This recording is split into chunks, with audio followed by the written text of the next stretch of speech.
हामी चाहिँ गुरु पूर्णिमा प्रोग्रामबाट फर्किँदैछौँ। के भएर पाउँछ भाइरल भोइस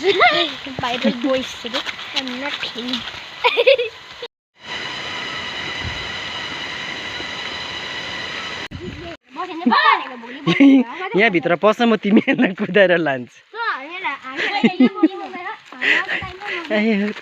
त्यहाँ भित्र पस नि म सबैले एकैचोटि लाउँछु लान्छु।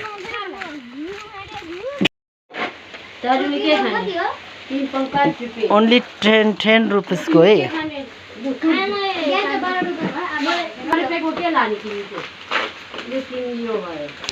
ल यो चाहिँ अब दियो है तिमीले। यो पछि मलाई फर्काउनु ल काम पाएर। के भनेको सरले? खोइ तिमीले थ्याङ्क यू भनेको। गाडीसँग एकदम जोगिएर जानु है। ओइ बाटोमा नखेली जानु ल।